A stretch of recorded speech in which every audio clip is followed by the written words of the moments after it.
I've been a meteorologist up here in Darwin for about three years now.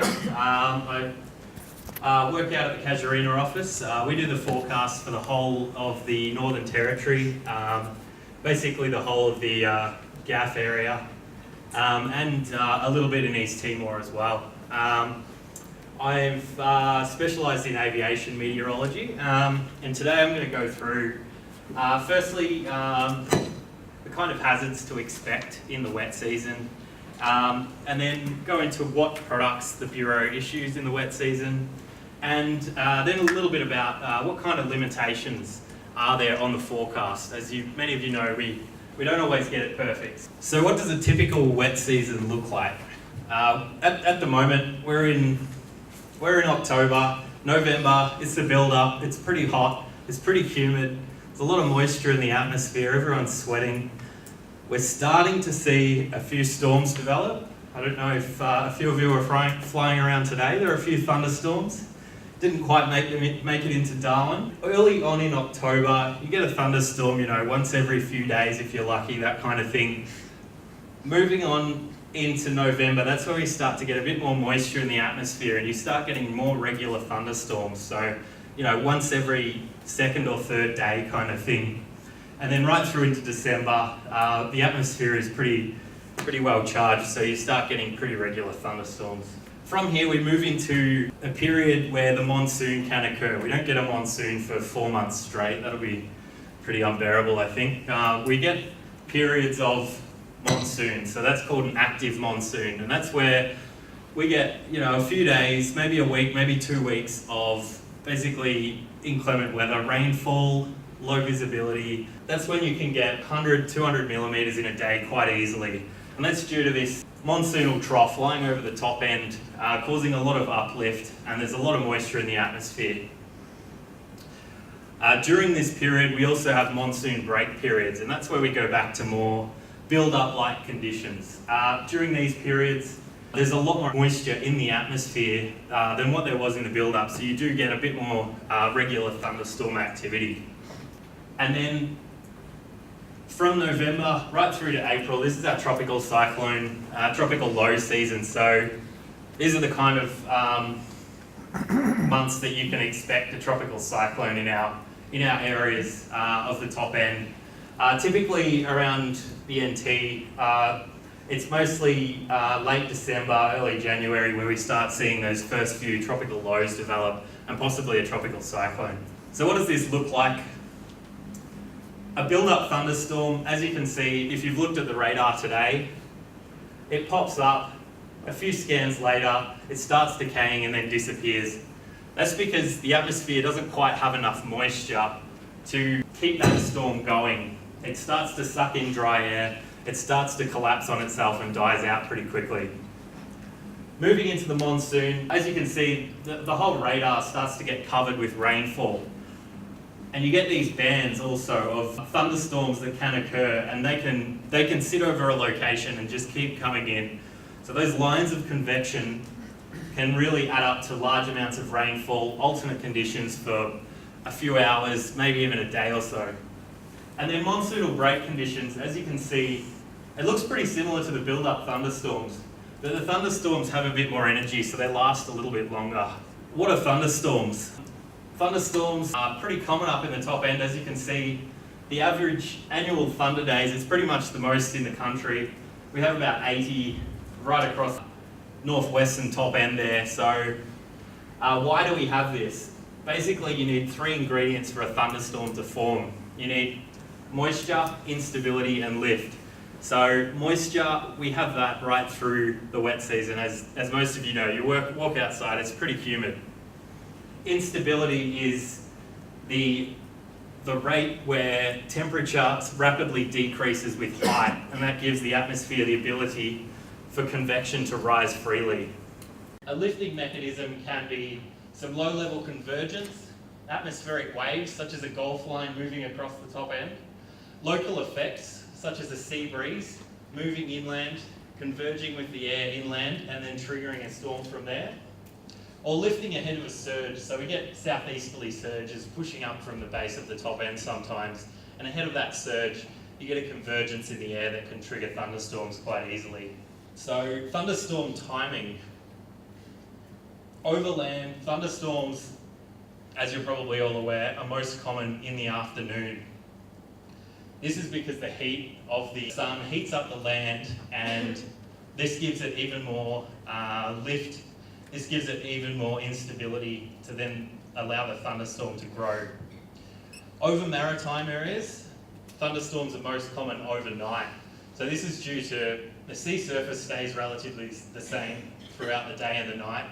But what happens at night is the tops of the clouds start cooling off, and this allows parcels of air from below to then access that energy to start lifting. What does a thunderstorm look like? A pulse thunderstorm, so what you kind of experience in the build-up. It starts off as a cumulus, starts developing into a tearing cumulus. You get that convection coming up, it starts bubbling up. You're mostly just getting updrafts at this stage, no precipitation quite yet. And then once the cloud develops enough, it starts precipitating, and this precipitation causes downdrafts. So in the mature stage, this is when the lightning activity is at its highest, the wind shear, the turbulence, everything like that is at its peak. You've got the updrafts and the downdrafts in the storm. And then in a pulse thunderstorm, what happens is it starts choking itself, so it precipitates into the area where it's trying to suck air up, and it can't get any more air to get sucked up. So it starts dissipating, and you're just getting downdrafts at this point. So pulse thunderstorms can last from an hour to 2 hours or so, and then they start dying. A supercell thunderstorm is a little different in that it can continue for hours and hours on end. This is because it has this updraft that starts rotating, and that rotation separates it from the downdraft. So it's got its updraft and the downdraft, and it can move along with both of these happening at the same time. So it's feeding itself and it's precipitating at the same time. So like I said, these thunderstorms can last quite a while and are much more hazardous as they can develop a lot stronger updrafts and downdrafts. Going on to hazards, some of these might be pretty obvious. There's quite a few hazards in a thunderstorm. Firstly, severe turbulence. You can get downdrafts of up to 6,000 feet per minute in a thunderstorm. Severe wind shear, so rapid changes in airspeed and direction. As I showed you the diagram before, you've got the updrafts and downdrafts coinciding pretty closely to each other, so that creates a lot of wind shear in that area. Severe icing, because you've got a lot of supercooled liquid water rising and it hasn't had quite enough time to cool off and form into ice yet. So low cloud and poor visibility are very common in thunderstorms, especially with heavy rainfall. There's a lot more moisture being precipitated underneath a thunderstorm. And obviously lightning is a no-brainer. It's going to be there if it's a thunderstorm. Another hazard in thunderstorms are microbursts. So what these are is it's a sudden burst of downward pushing air. So what happens, precipitation starts to fall below a thunderstorm, and then it cools, it evaporates as it's dropping, and this evaporation cools the air below it and changes the density of the air. And as this happens, the air keeps accelerating and accelerating as the density increases. So then you get these sudden bursts of air movement coming down, and then they hit the ground and start curling out, and then you get these turbulent eddies forming at the sides of the thunderstorm. So these are particularly hazardous because not only do they cause turbulence and wind shear, they can cause wind gusts in excess of 100 knots. So what they look like in underneath a thunderstorm, you've got the precipitation falling here, and it's kind of clumped in like in a blob there. And then as it hits the ground, you can see it spreading out rapidly and starting to curl out at the sides. Why are these hazardous? Like I said, it's the really strong wind gusts you can get from them and the high wind shear. So in this example, the aircraft encounters this pocket of high wind speeds from these downdraft coming outwards, and then it gets into this area of the strong downdraft, so then it's just all straight down on top of the aircraft. Coming through there, then increases into this other area of high wind speed, but in the opposite direction. So there's quite a lot of wind shear and turbulence right throughout the whole downdraft system. How do you know that there is a microburst in the thunderstorm? They're pretty hard to detect. Some things you can look for are so blowing dust, because when you get that those winds coming down, they will force debris out quite quickly. As I said, they can exceed about 100 knots or so sometimes. Virga, so that's precipitation not reaching the ground. This is more common if the cloud base is quite high, so maybe further south in the territory. Precipitation, when you see that precipitation hitting the ground and spreading outwards, you know there's a lot of energy forcing downwards and then getting pushed outwards. So that's a pretty good indicator of a microburst in the area. And these two last points might be a bit obvious. If you're getting reports of wind shear and unusual airspeed fluctuations, maybe you're encountering a microburst. Another phenomena that we get from thunderstorms, it's kind of similar to microbursts, but it's a bit more, it's on a larger scale. So these are called gust fronts or outflow boundaries. And what these are, again, the air gets forced down in the thunderstorm and it creates the outflow, but this outflow keeps going in the form of a gust front. And then this creates these pockets of severe turbulence forcing out from the thunderstorm. And these, I'll show you in a second, these can act to create new thunderstorm cells. So on this radar example, you can see thunderstorms forming here, and we've got this gust front coming down here, triggering more thunderstorms, and then another gust front coming through here. So what they look like on the ground or in the air if you're looking at them, sometimes you can see them in the form of these roll-like clouds coming out from pretty close to the base of the thunderstorm, and they might come out and travel a lot further ahead of the thunderstorm. So that's a pretty common sign of the presence of a gust front.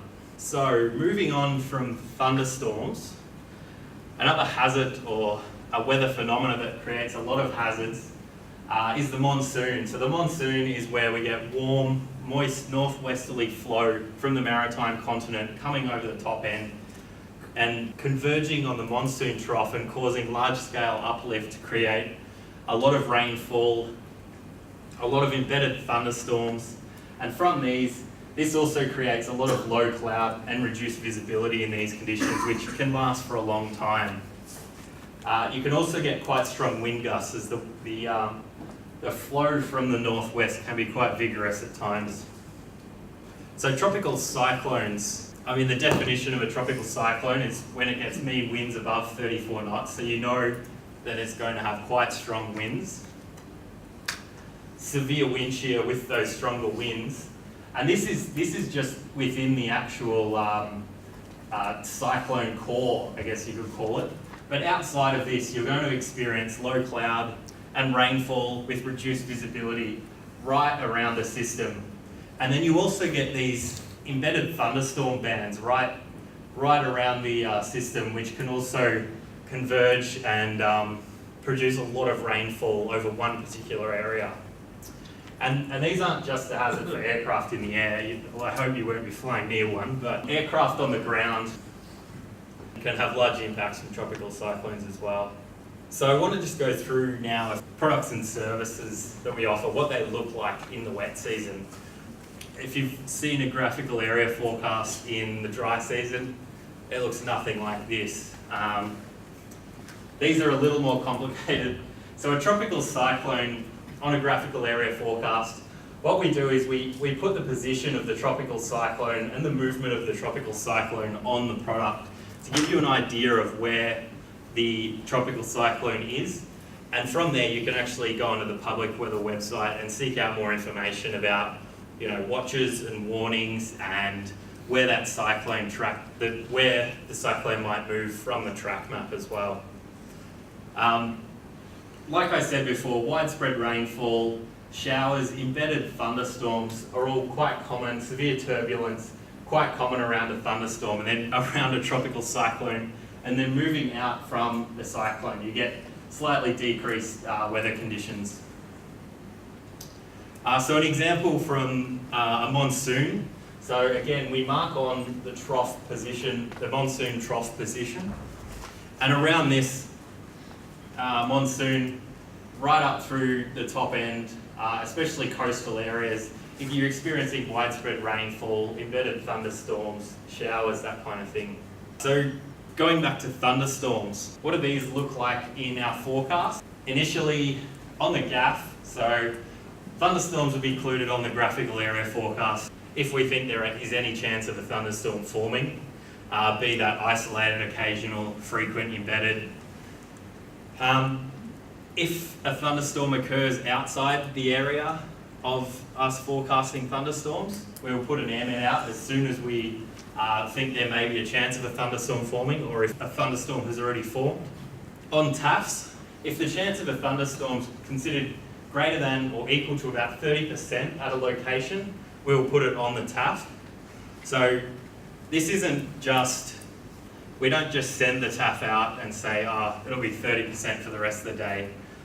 We're constantly monitoring that TAF, and as soon as we think that chance has increased to above 30%, we're going to amend the TAF.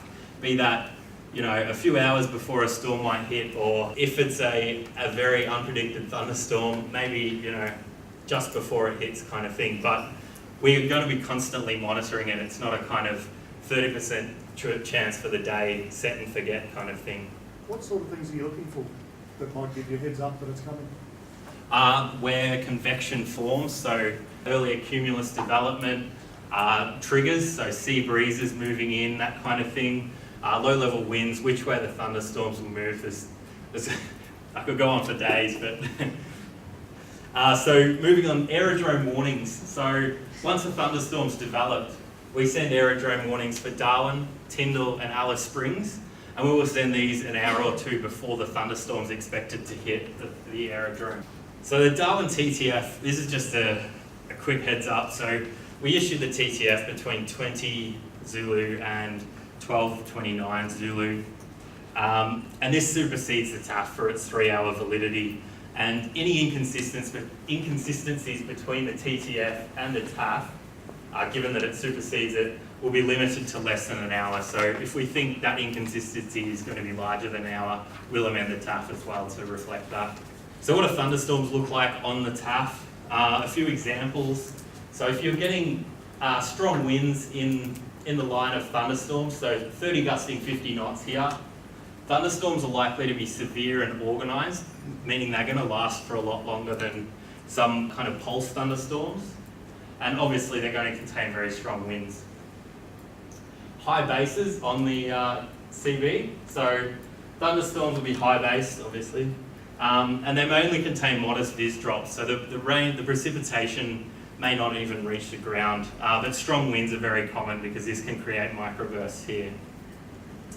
An inter, not a tempo, so thunderstorms can be pretty fast moving. And thunderstorms, as I mentioned, thunderstorms on the GAF, but not the TAF, there's less than a 30% chance there. How do we forecast the weather? What do I do at work? What do you do? I gather data. So we have to gather data. We have to gather observations, satellite, radar, weather balloons, weather stations, so automatic weather stations. We also get data from numerical weather predictions. So we run a lot of models, a lot of simulations that forecast lots of different parameters. We get all this information and we analyse it. We use our scientific understanding, we use our training to then develop a policy on what's going to happen.